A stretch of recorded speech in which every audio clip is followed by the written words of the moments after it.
হেয়ারের সমস্যা এখন সবাই কিন্তু আমরা অল্প বিস্তর ভুগি।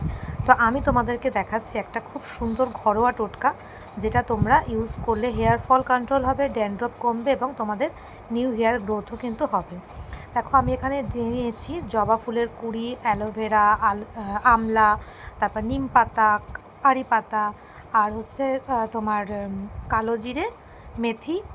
এছাড়াও তোমরা ইউজ করতে পারো, যদি তোমাদের কাছে কালো তিল থাকে সেটাও দিতে পারো, আর পেঁয়াজ কুচি দিয়েছি।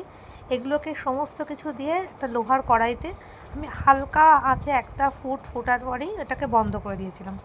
বন্ধ করার পরে দেখবে অটোমেটিক এগুলোর কালার চেঞ্জ হতে শুরু করবে। এবং এই জিনিসটাকে আমি একটু নাড়িয়ে ভালো করে মিক্স করে দিয়েছি। বেশি ফোটাবে না, জাস্ট একবার একটু ফুট আসলেই হয়ে যাবে। তারপর এটাকে ওভারনাইট রেখে দিতে পারো, যতক্ষণ না এই গরম জিনিসটা পুরো ঠান্ডা হচ্ছে এবং এই পুরো নির্যাসটা এর মধ্যে মিশে যাচ্ছে।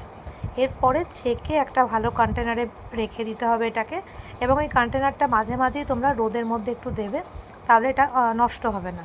আর এইটা কিন্তু তোমরা অনেক দিন স্টোর করতে পারো। দেখো, আমি সমস্ত ইনগ্রেডিয়েন্টস এখানে দেখালাম। আর এর জন্য আমি ইউজ করেছি অরিফ্লেমের ভার্জিন কোকোনাট অয়েল। অবশ্যই তোমরা ইউজ করবে অরিজিনাল কোকোনাট অয়েল। যদি ওর মধ্যে মিক্স থাকে কোনো কোকোনাট অয়েলে, সেটা কিন্তু অত ভালো এফেক্টিভ হবে না। পারলে এর মধ্যে তোমরা কাস্টার্ড অয়েলও মিক্স করতে পারো। আমি এখানে করিনি, তোমরা করতেই পারো। এটা কিন্তু তোমরা যে কোনো সময় তোমরা এটা অফারে পেয়ে যেতে পারো।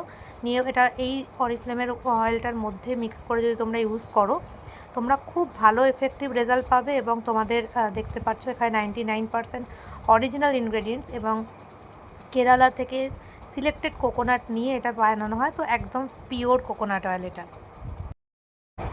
এটা আমি ছেঁকে নিয়েছি। দেখো, এটা তোমরা কোনো স্প্রে বটলে এটার মধ্যে রেখে দিতে পারো এবং রেগুলার সপ্তাহে 2 দিন 3 দিন করে মাথায় এটাকে সুন্দর করে রুটসে এবং পুরো লেন্থে মানে মাসাজ দিতে পারো।